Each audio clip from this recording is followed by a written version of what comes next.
can see, I'm packing for a move, so that's been taking up a lot of my time and energy, getting everything ready to go. So that's why I haven't been as active as I'd like to be. I had to do some work and other things. So the show will be going on the road in the near future, but right now it's kind of just what it is. So I've been watching stuff, looking at these missing scientists that people keep asking, and I asked Grok a few bits of information about them. So I wanted to watch that one, and then I have a video later that I plan on sharing and reviewing with you about the basically occult banking system in the world. So here's Grok. Share. Aha. So there's my thumbnail here. I wanted to talk a little bit about this. So, because I asked a question. So, have the dead and missing scientists that people have been talking about any commonalities? And is there a history of this going on that people aren't talking about? There are notable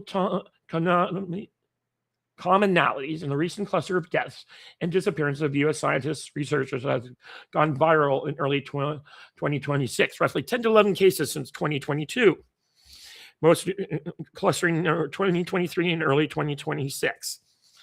This is the group that people are talking about on social media, Fox News, the FBI, House Oversight Committee, lots of other cases.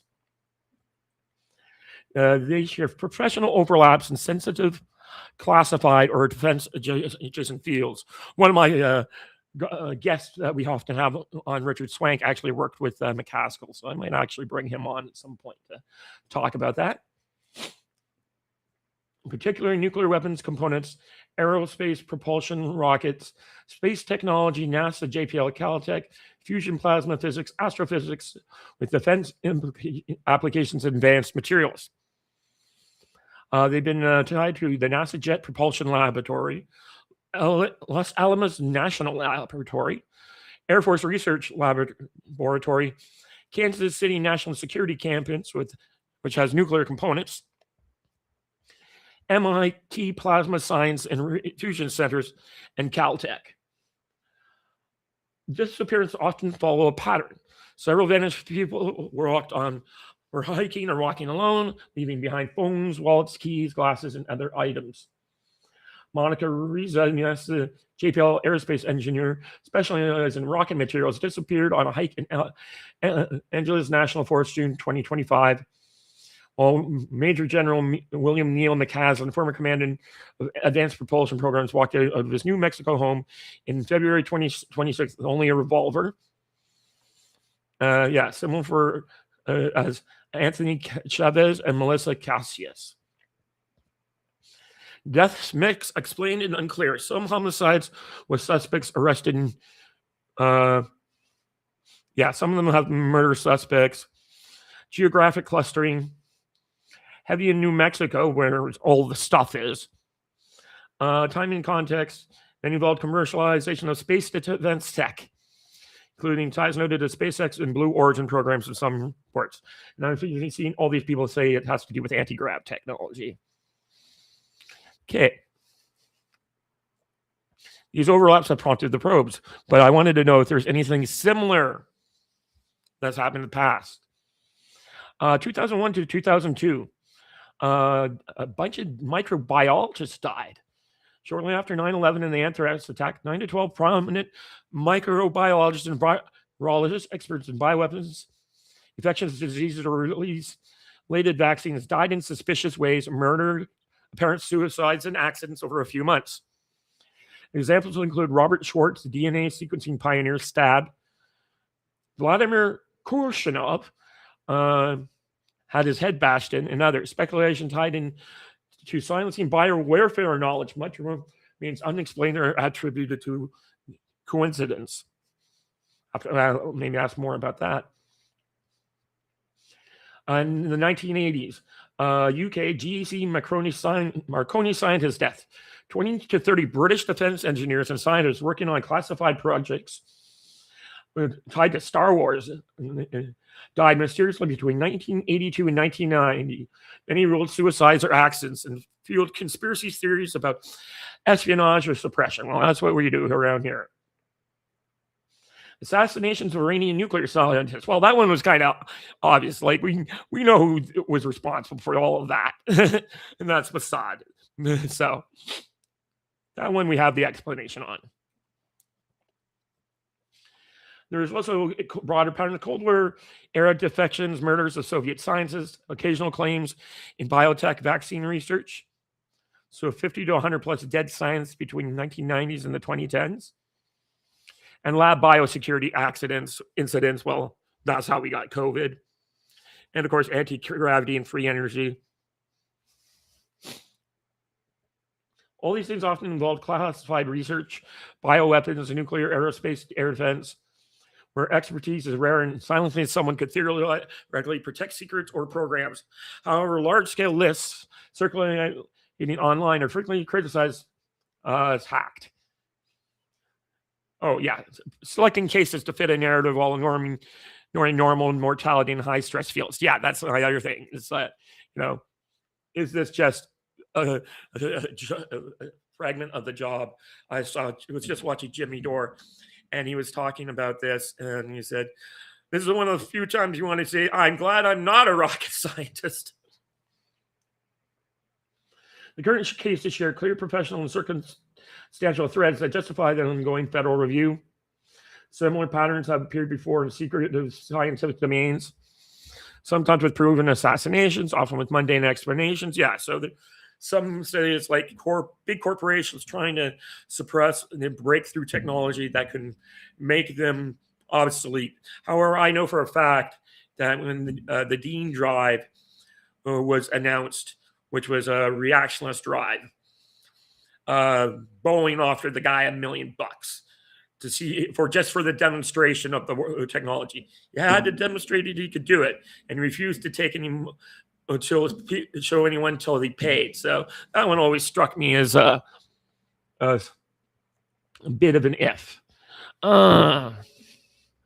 What happened to the Marconi scientist death? To the Marconi scientist.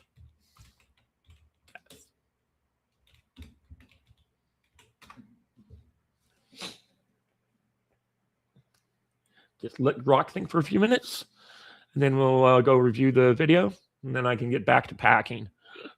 I have a meeting tonight.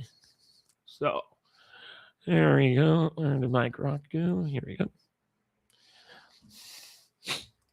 So they were all working for GEC Marconi, a major UK defense contractor, and related firms, roughly between 82 and 90.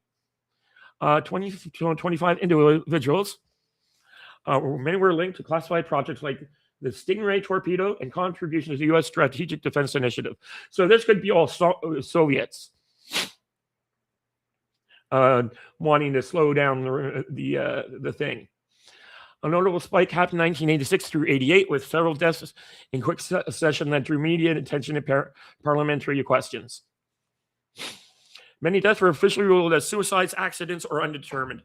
So in a spy war, where maybe you're doing this, the government has an awful reason to keep it suppressed and not advertise that Soviet agents would be killing scientists like this. So that is often a reason. So they don't want people to know that they're probably also going around assassinating Soviet assassins or scientists at this time as well. So that could be very much the situation where both sides are bumping off guys and then keeping things. So multiple cases were killed by carbon monoxide poisoning, including engineers David Skeets and Trevor Knight. Russians. Falls from heights. Vimel Dejaba, 24, computer engineer on torpedo systems, jumped or fell from a 330-foot bridge in Bristol, with unexplained puncture wounds noted. Car crashes with accelerants. David Sands drove his petrol-laden car into a building restaurant at high speed and burned in 87. And I just was reading about someone who did that in Alabama last year. Electrocutions, Alistair Beckham, wire suggestion, John Ferry's wild dental fillings. Yeah, that's definitely not suspicious at all. Roger Hill, radar designer, shotgun. A guy died of strangulation. One tied a rope from his neck to a tree and drove off. How did you drive off like that? Some sexual misadventure verdicts involving downed individuals. Official position in the UK was unrelated coincidences. Yeah, right. High Works Press. Conspiracy theories, assassinations by KGB Soviet to sabotage Western SDI progress. Makes the most sense to me. Internal cover-ups of project flaws, espionage, or defects. And of course, all the stuff about, suppressing research into space into like zero gravity or anti-grav stuff. So, but mine most likely is they didn't want the public to know that they were involved in a spy war with the Soviet Union, where they were both, I'm sure the Soviets had, the reason we don't know about the Soviets is that they would have kept it quiet, but I'm pretty sure it would have been like tit for tat assassinations between the Brits and the Soviets about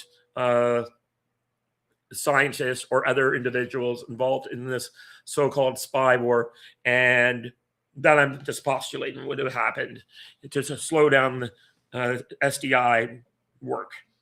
So that's most likely the explanation of what's happening here. So just going to go here.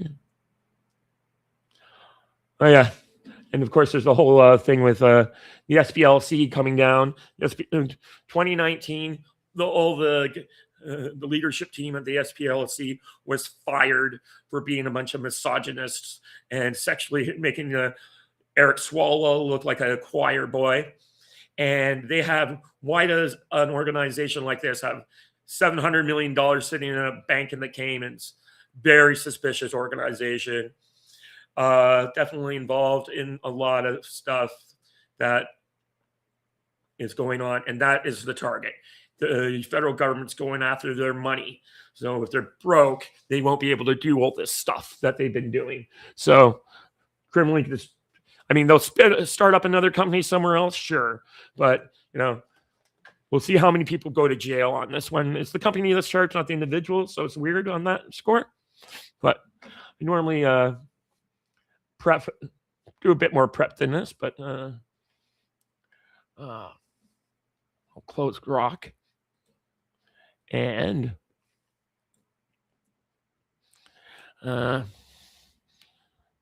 Rich does politics. There we go. Global energy. Nope. Let's go back down here a bit. Here is the episode. So I'm going to share this one and we'll comment on it. It's kind of interesting.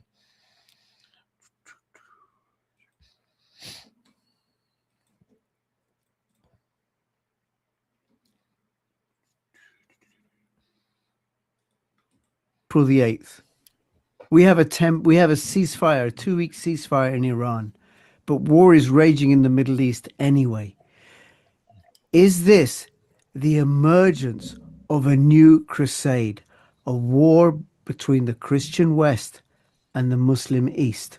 Once again, that's what we're going to talk about in this video. And dear God, I hope this is not another crusade, because I want people living side by side happily with each other. But Matt, thank you for being here.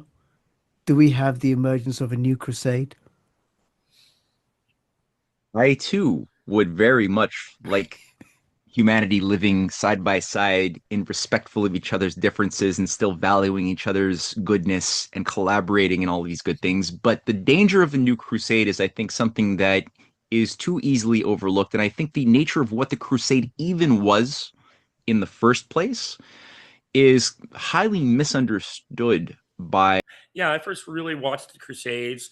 There was a show on Annie back when Annie was worth watching before it went all alien conspiracy shows. It used to have make a lot of interesting documentaries. And there was a 4-part on the Crusades I was watching if I could stay up late enough to watch it. And it was basically it had Eric Idle as the host, and other people came in, and it really gave you stuff. Interesting show. Most of today's population living, especially in the West, but even in the East, there's a general ignorance about what that was all about 1,000 years ago. No, before you go to what that was all about, who are the advocates or those that are pushing for a new crusade? Who are those people? Well, as you were speaking, I decided to bring up a little quote from somebody you might have heard of before who wrote a book in 2020, which I'll show the cover of in a second with an excerpt from his preface, and I'll just see if you recognize this guy, okay? So, have you ever seen this guy before? Is that someone from Trump's administration? Is that Tulsi Gabbard? It's actually, no, it looks a little like Tulsi Gabbard, but no, it's actually, surprise, surprise, Pete Hegseth. Oh my God. For those who might not have recognized this very, very obscure gentleman here, who published the book called American Crusade, featuring sort of his manifesto of what he believed America should be to redeem itself in the new world that he wishes to be a part of. And within the preface of. No, I've seen him interviewed on Megyn Kelly. I don't think he's kind of mellowed out since then. So he's not quite as much as the crusader that he was when he wrote that book. The book that he wrote, or the introduction he wrote, that our present moment, this is in 2020, is much like the 11th century. We don't want to fight, but like our fellow Christians 1,000 years ago, we must, with his bombastic, weird language that he's wont to use. And within his book, he makes the case that the two core enemies that America must define its new identity in an eternal war against for this new kind of crusade of the 21st century and beyond are Islam and the Chicoms, the communist Chinese. Those two enemies are enough to give vitality and purpose to a lethargic, effeminized American population that needs a new charge, a new rallying point. And just like the Crusades, he says, had a redemptive value. And a certain gentleman, the Second World War used a lot of that kind of imagery too, especially in the East, when the Third Reich was using a lot, especially because of the Teutonic knighthood, which helped create Prussia, which has a huge history out there. So you will see all these Third Reich posters of them. You are fighting in a crusade against the Slavic barbarian hordes. And he explains that his idea of the Crusades were one of really a redemptive value and something that created nobility and virtue. He says that the current situation will be the same thing. He's also the same guy who just a couple of years earlier in 2017 gave that speech in Jerusalem saying that the purpose of his life is to usher in the creation of Solomon's temple, the third temple as well, which I don't think is separate from this. The other thing, when he brought that up, this idea of the crusade, is that the kingdom of Jerusalem. God, can I say I hate, once again, Christian Zionists? Was a focal point around the crusade 1,000 years ago.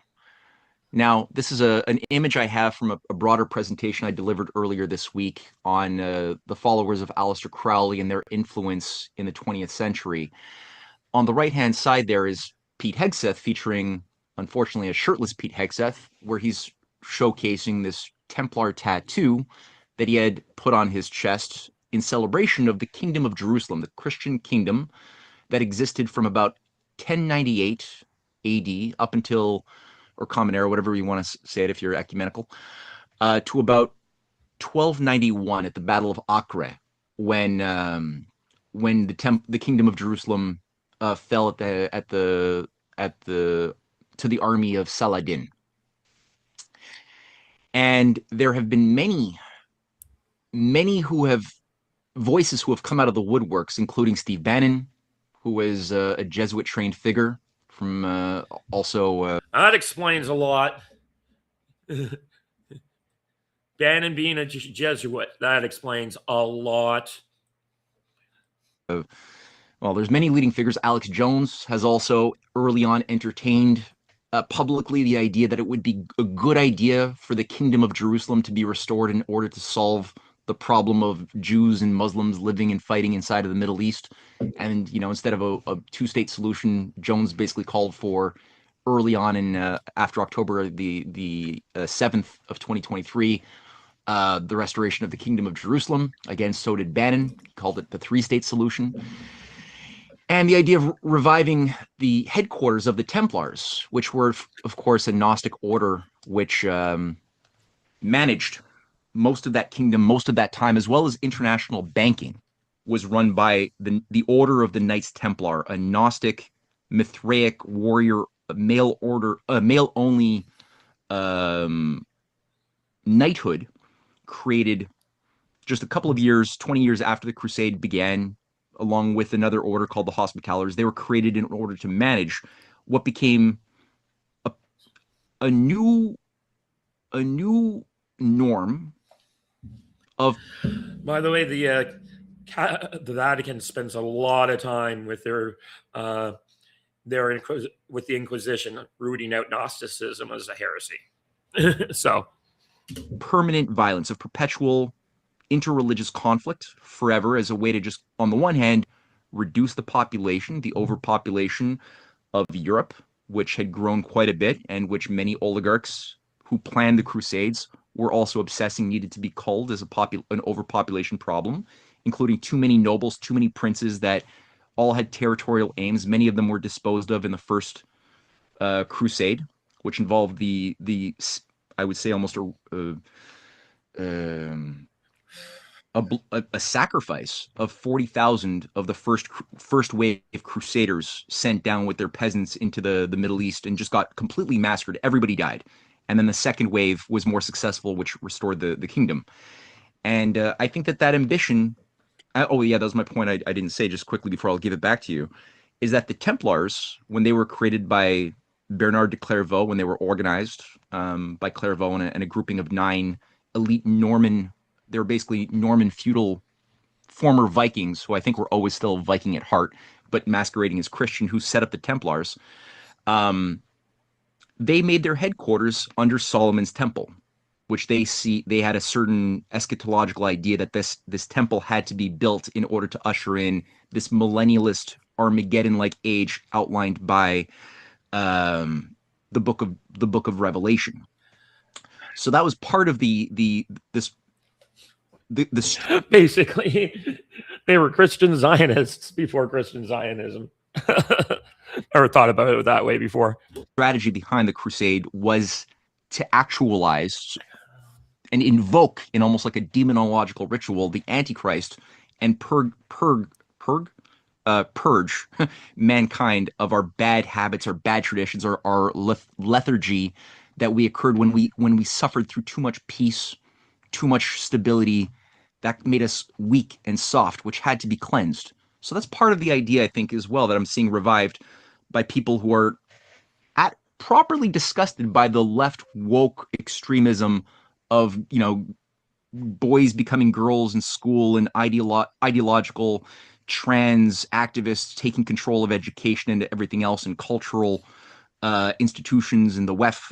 There's a disgust of that, but the danger now is disgust always, if it results in a reactionary extreme leap in a certain direction, will often also become a different kind of disgusting of the radical fascist right, which may see a reemergence once more in this kind of operation, not dissimilar as what we saw between the Bolshevik left on the one hand, which created such a liberalist radicalism of chaos on the one hand, that it resulted in a reactionary backlash of right-wing extremism that manifested in the new Templars of Himmler and Hitler that created a new fascist. Especially Himmler. He was obsessed with finding the Holy Grail, and he spends a lot of time in Vichy, France, with searching for stuff like that.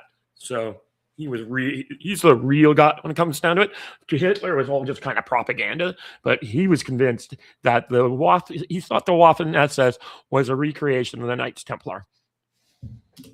Conservative, response, which both played into the hands of the exact same black magicians managing the banking system from above that were always playing us in controlled dialectics.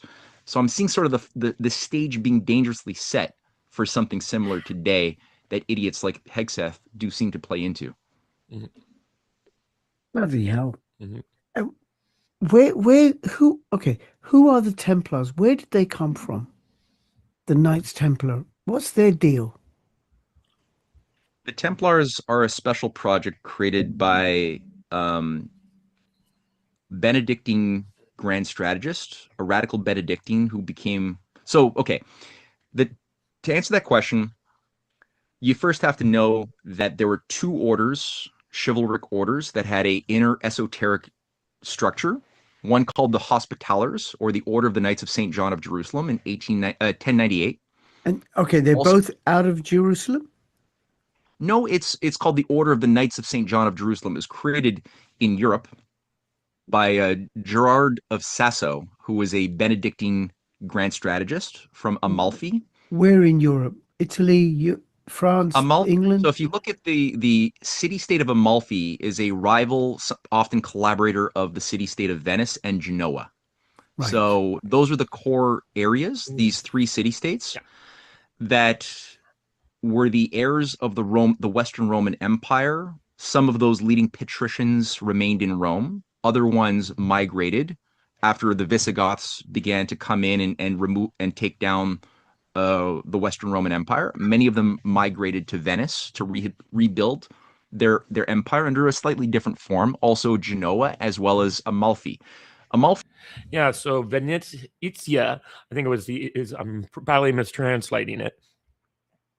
But it was like the Latin phrase for we made it this far, and so they built Venice on a swamp. So the other guys wouldn't basically, who wants to fight for a swamp? Amalfi for several centuries was more powerful than Venice as a city-state. Now, if you look at the flag of Amalfi, which is where Gerard of Sasso, the Benedictine who created the Order of Hospitallers, the Order of the also known as the Order of Knights of St. John of Jerusalem, it is the emblem. Their city-state, even today, is the emblem for the Knights of Malta, or the Knights Hospitaller, which was renamed.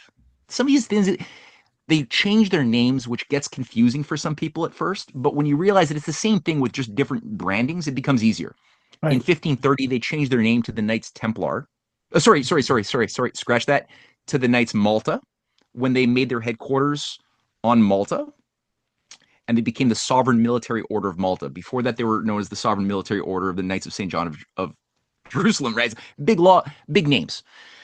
But again, that's the official flag of Amalfi is the Order of Hospitallers and Malta, which still exists today. A big chunk of the Nazi top brass and every director of the CIA were all initiated as Knights of the Order of Malta, just to keep that in mind. About 20 years later, for the Second Crusade, because the First Crusade ended in 1099 when they established the Kingdom of Jerusalem, when the Second Crusade was inaugurated in about 20 years later, the Knights, their full name was called the Poor Knights of the Order of the Poor Knights of the Order of Solomon's Temple, and their patron saint was Mary Magdalene. Their sister, sometimes rival chivalric order, the Hospitallers, had Saint John the Baptist as their sort of patron saint. They were sold to the world as if they were kind of rivals, which they sometimes were. They both it's kind of like gangland warfare, mafia warfare. They would compete for different territorial controls.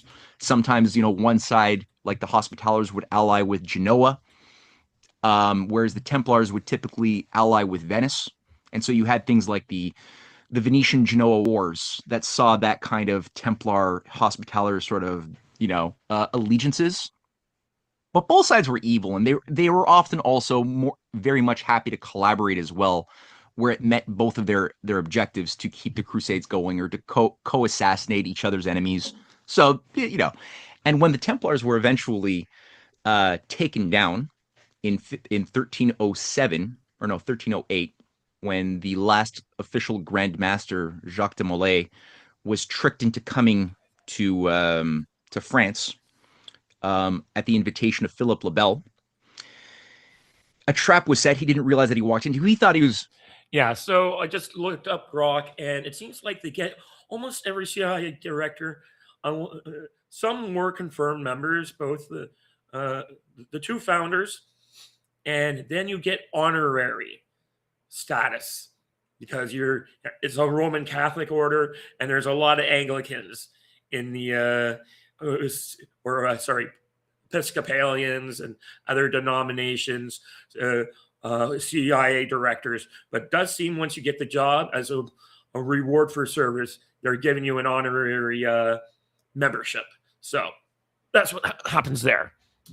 Finally walking into a celebration that would inaugurate another crusade to gain back the kingdom of Jerusalem that had been lost, just remember, a few years earlier under his control in 1298-91. And he thought finally all of his sales pitches to get another crusade were successful. And unfortunately for him, they were not. And he walked into a trap, which was set. It took many years to set this trap.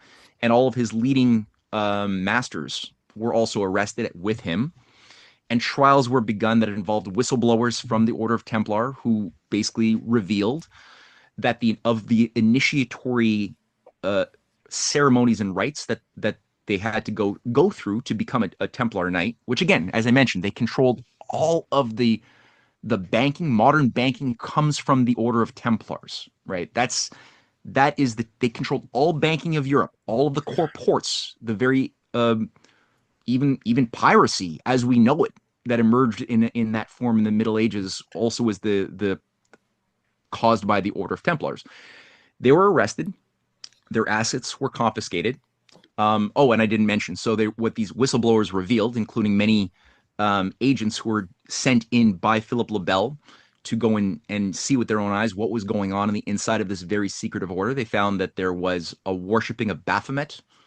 There was a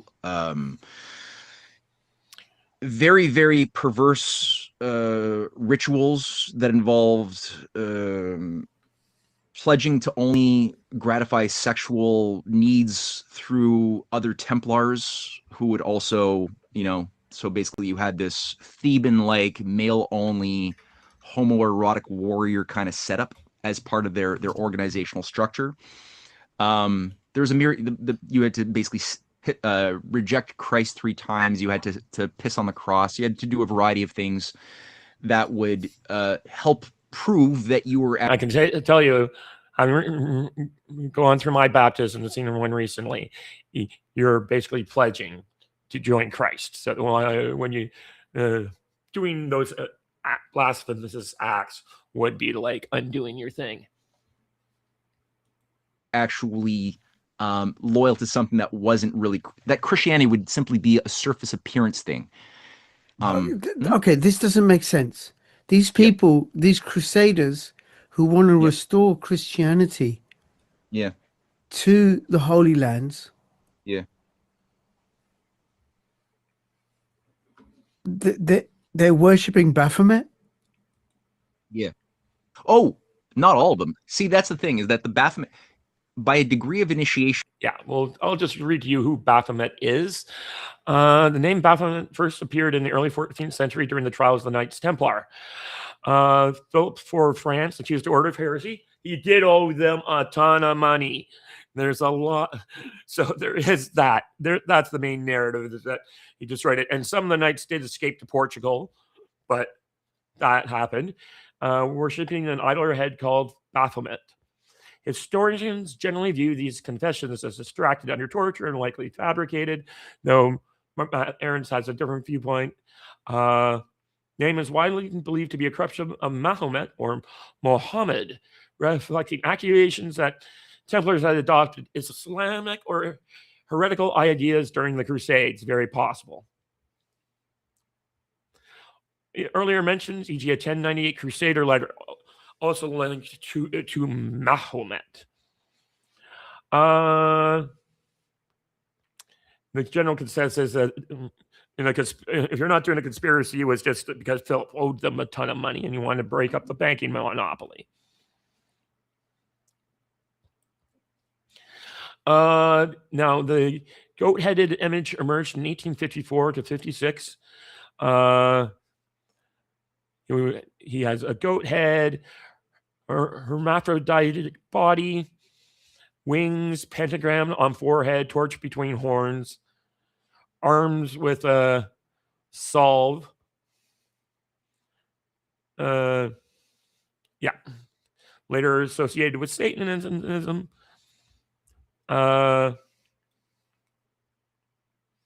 Yes. Shows up in D&D and stuff like that. Okay. I just wanted to, give you some more context. Process, which all of these societies, they use degrees of initiation, so that the vast majority who have not passed through the adequate number of degrees are not privy to the big joke. They don't get to know what the game is all about, that they think they're like Scientology are a part of. So I would say the vast majority of Templars 1,000 years ago, or current Neo-Templars in our current age, the vast majority, I would say, are completely naive and not aware of what the inside higher-ups actually know from the inside clubs who have gone through the deeper process of coming to, worship Baphomet, who is portrayed. How does anybody know these secret societies, and you have to go through different degrees and get promoted or whatever, or go into these inner sanctums? Yeah. So two ways. Either you have somebody who's been through it, who becomes a whistleblower, whose conscience is repulsed and doesn't allow them to continue on, and will spill the beans. Often these people are not long for this world. Or number two is you have to use a quality of analysis that involves using as much evidence you can from different sources. Like, for example, looking at what certain occult revivalists around Aleister Crowley, Eliphas Levi, Sir Edward Bulwer-Lytton, who were major players in the occult revival of the 19th century, how they, in a lot of their lesser known but still publicly available books, talked about their understanding of the initiatory process and some of the degrees, that they don't mind people knowing about the outward degrees, but there's things you will never know unless you are inside. There's details that no one can know unless you've gone through it, of course. But they will, like, for example, the image of Baphomet as the androgynous demon figure, with the Solvate Coagula tattooed on his arms, which, by the way, are the exact same tattoos that J.K. Rowling even has Solvate Coagula on her hand. Just saying. That androgynous multiform deity, which was part of the New Templar revival of the 19th century, gives us, I think, a certain insight into what the testimonials were of those who were the whistleblowers in 1314, 1313, 1312, during the proceedings that went on for a number of years of this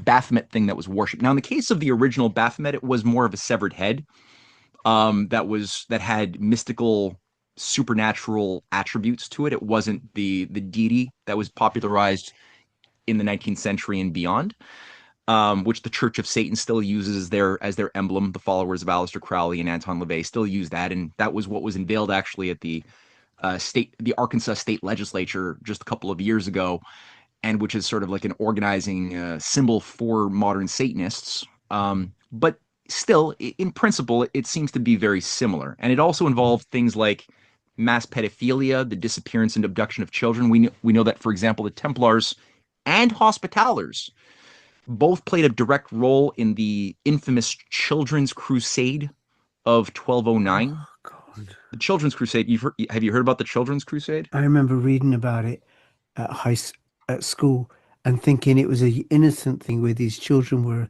enrolled, for fighting the Muslims.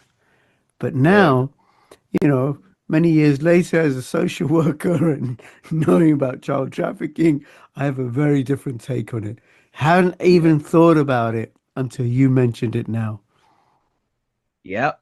Well, that was, and so for those who don't know, maybe I didn't know about it until very recently, but No, yeah, that was covered in that show I watched when I was like 14 with Eric Idle. So that was basically a a very bizarre crusade that involved Templars, handlers of several children across Europe that became convinced that they had the dispensation of the Holy Ghost flowing through them, and these kids became essentially leaders, kind of like you could think of like Greta Thunberg with her handlers, if you want to, I guess, an archetype of what these kids must have been psychologically. And they became convinced that the children, the pure children who were pure because they weren't contaminated by the habits and thoughts of older people, Khmer should Rouge, have, huh? the Khmer Rouge, they Very gave the similar. power of life Yeah. and death over adults to children because they weren't contaminated by the Yeah. by capitalism and the pre-existing society that the Khmer Rouge were out to destroy. Yeah, many child soldiers across Africa have a very similar conditioning process. Of course, it's always adults at the end of the day controlling the kids to get the kids to destroy the adults that those those higher adults don't like. Yeah, But same thing for those kids is that there's something like 40,000 children across Europe who are all organized to then join and be led by these prophets, these new 12-year-old prophets to go to the Holy Land and fight the Muslims. And the Hospitaller and Templar managers of this whole shit show quickly proceeded to ensure, again, using Venetian boats. Venice was happy to supply the boats to these kids that were all sent off in hundreds and hundreds of waves, never to be seen from again. Not a single child was ever seen from. So, what exactly happened to them? I don't know. I don't want to know because my imagination and knowledge is too explicit about how this stuff works. yeah. Poor Rich. Why does he put himself to this? One of these is I'm going to interview him and just say, why? Why did you do this to yourself? So this is again part of a program to create. I mean, here's the thing.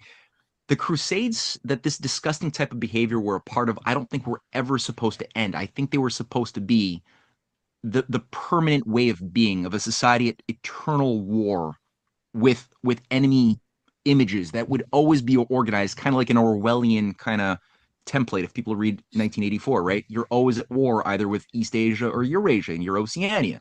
But then, you're supposed to forget that 6 years ago you were actually allies with East Asia and now you're enemies with East Asia because, so people are supposed to have this forgetting as their natural way and always be organized around perpetual war as well as That's what Hitler thought as well. He thought basically the Soviet Union, Russia would just be like endless rounds of Soviet colonists fighting the Slavs. His idea, he read a lot of westerns, and he thought he loved the spirit of the American frontier, and he wanted that to be kind of like for the German people, for the Volk going forward, was to basically it be perpetually at war with the Slavs who he thought were like the Indians. That's how he thought about it. And he was just going to perpetually send out waves of German settlers to basically carve out the West and keep the blood of the Volk pure and strong by having endless wars with the Slavs. Didn't quite work out well for him. Radical hedonism at home. That should be also your norm, is not to go home and have like a dignified, matured human life. You should instead have a more, you work hard, you play hard.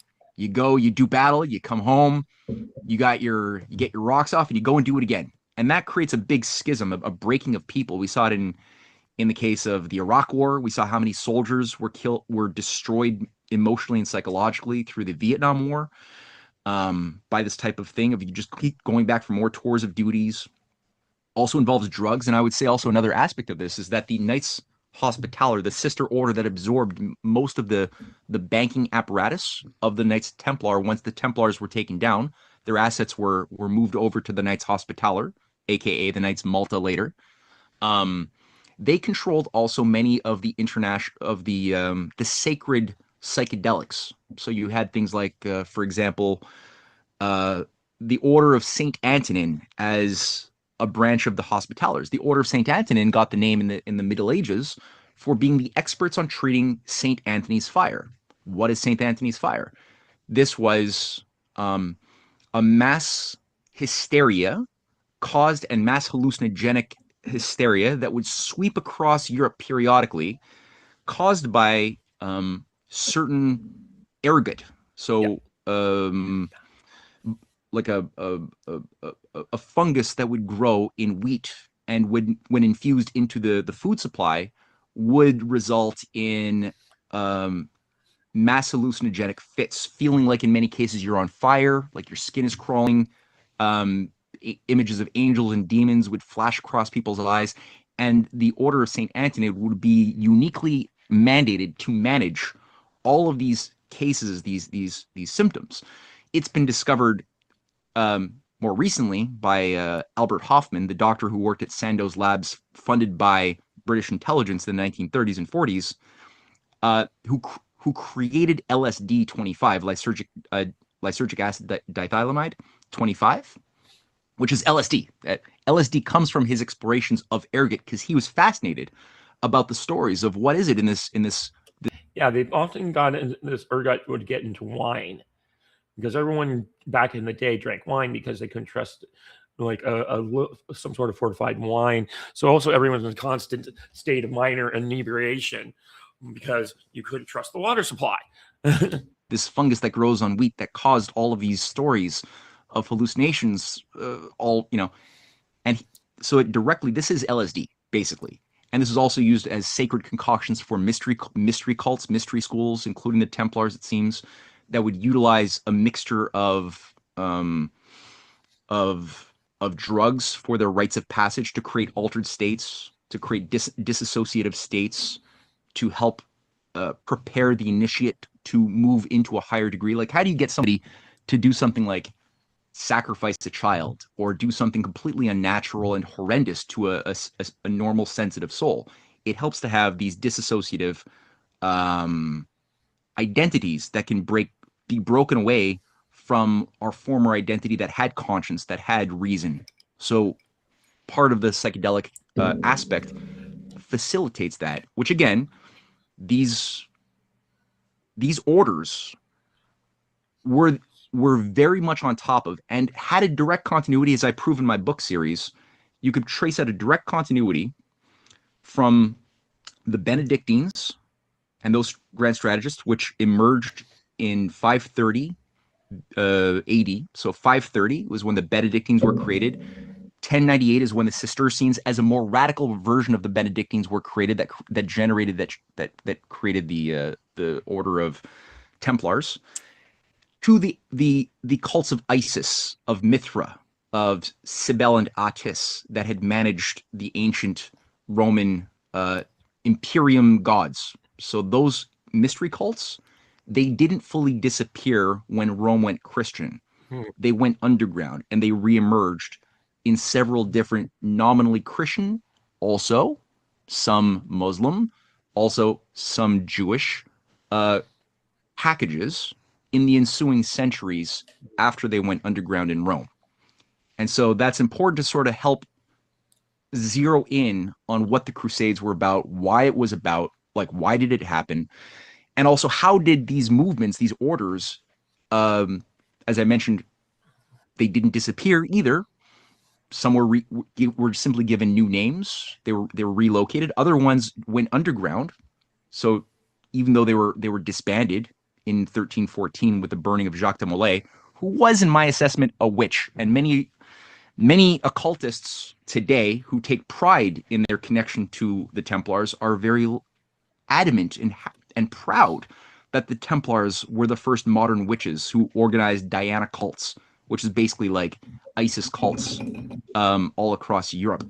And that continued throughout the 14th, 15th, 16th centuries. In my research, they reemerged in a form called the Jesuits as one aspect of their new. God.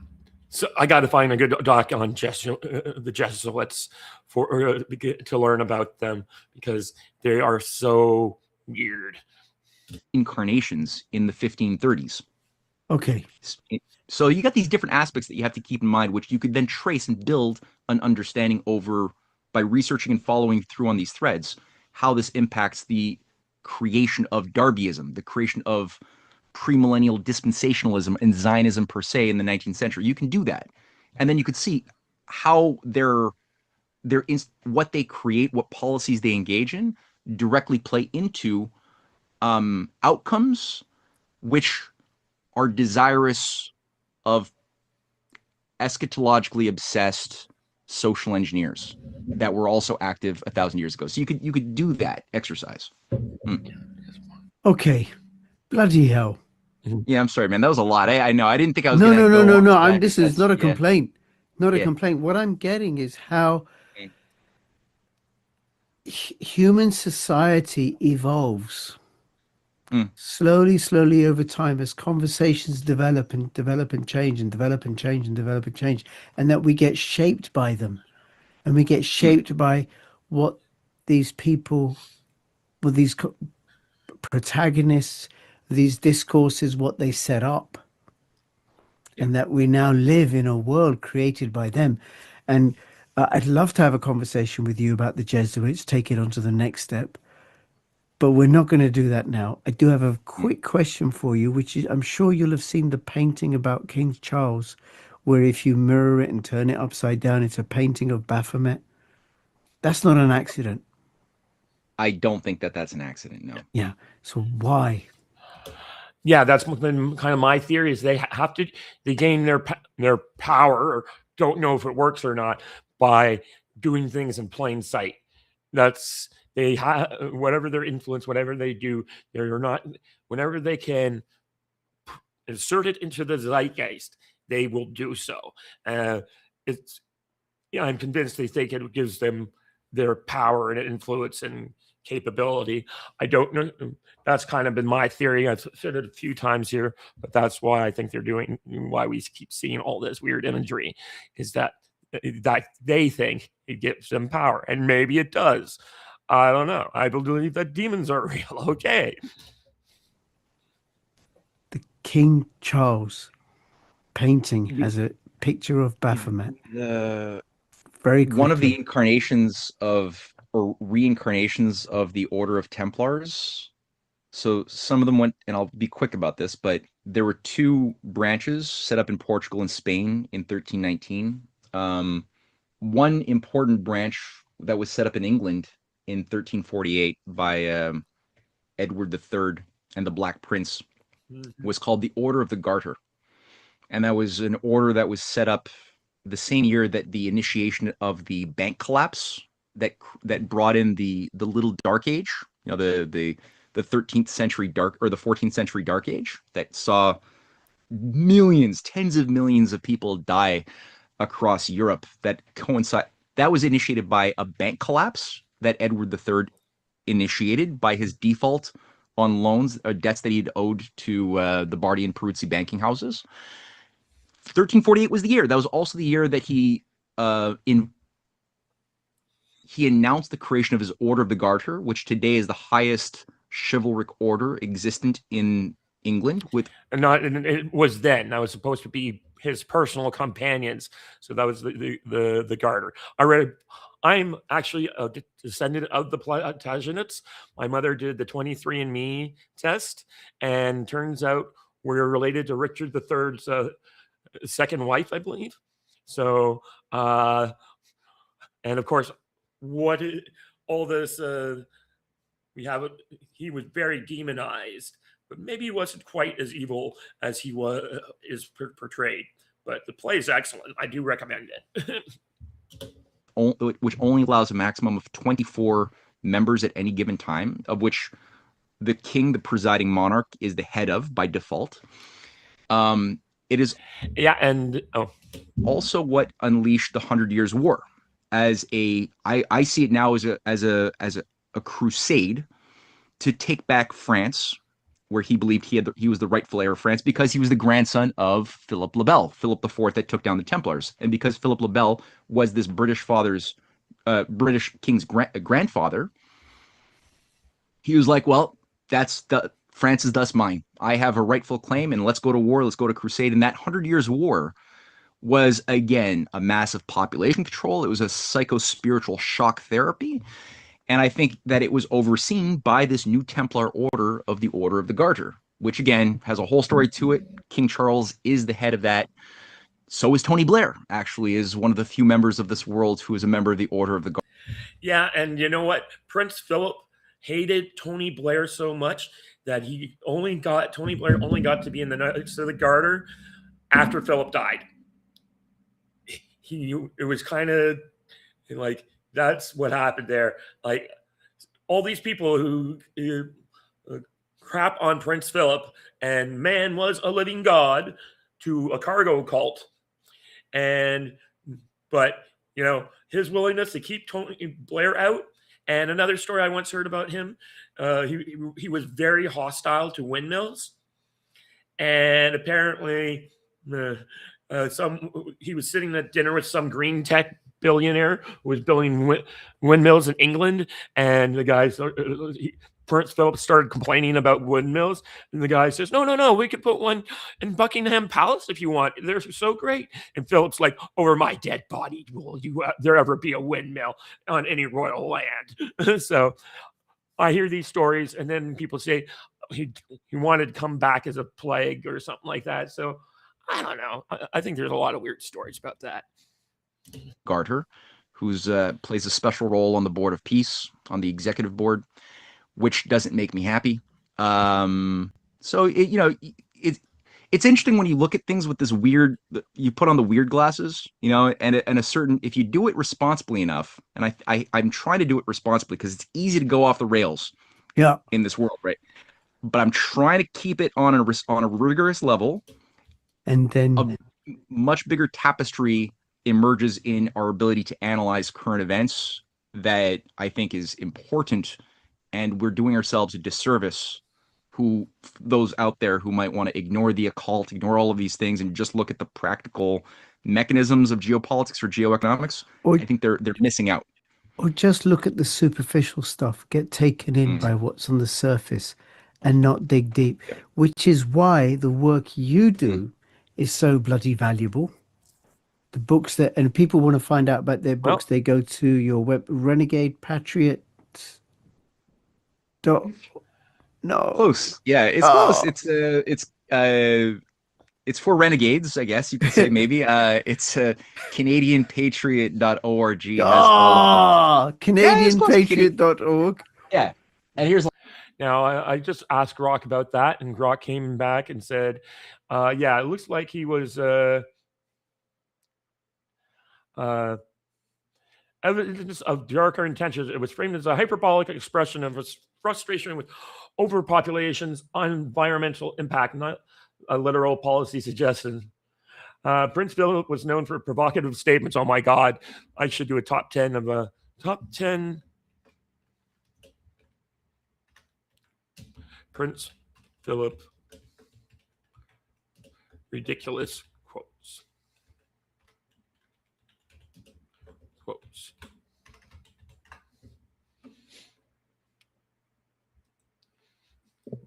Sorry. Like one, just if people want this one. This is the volume one I was citing earlier in today's show, Mystery Babylon and the Age of Aquarius, featuring a bunch of stoned out hippies receiving the droppings of the black sun rising, which also has a bunch of interesting significance. So that book is available with all of the other books that my wife also has written on CanadianPatriot.org. Also, RisingTideFoundation.net is our more kind of cultural, educational platform. We do seminars every week for people who Yeah, it's CanadianPatriot.org. I'll have that over here. Okay, top 10 Prince Philip things. Number 10. If it has got 4 legs and it is not a chair, if it has got 2 wings and it flies, but it's not an aeroplane, and if it swims and it is not a submarine, the Cantonese will eat it. True. Oh.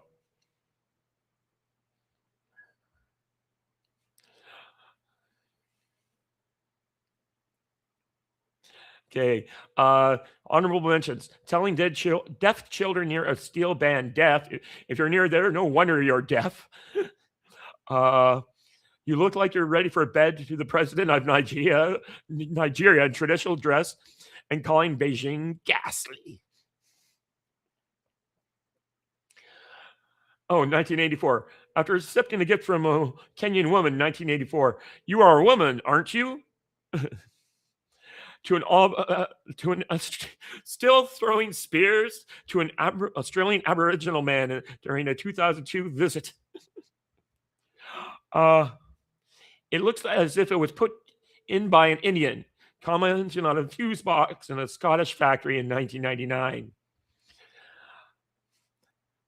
Oh, wow. How do you keep the natives off the booze long enough to pass the test to a Scottish driving instructor in 1995?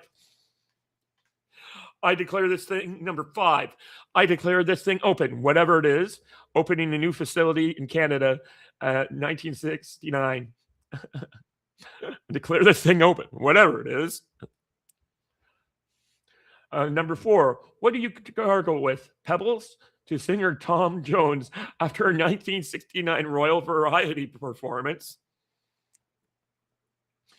British woman can't cook. 1966 to the Scottish Women's Institute of all places. And number 2, if you stay here much longer, you'll all be slitty-eyed. To British students in China in 1986. And finally, number 1, of course, was in the event I am reincarnated, I would like to return as a deadly virus to contribute something to solving overpopulation. So just funny things he says. It goes on and on and on. So that's it for the show today. I'm going to start looking into some of these other things that Aaron's been talking about. I really need to do some research into some of the stuff I'm talking about. And if you like this stuff, please comment, like, share, subscribe. I like trying to entertain people and just get out there. And I'll be, I have something interesting. It looks like I will be in Atlanta, Georgia for the conference that Tom Longo is going to be going to. So, thanks. Like I said, this is going to be a short show today because, I'm packing up. So, and I got a meeting tonight. So, bye-bye.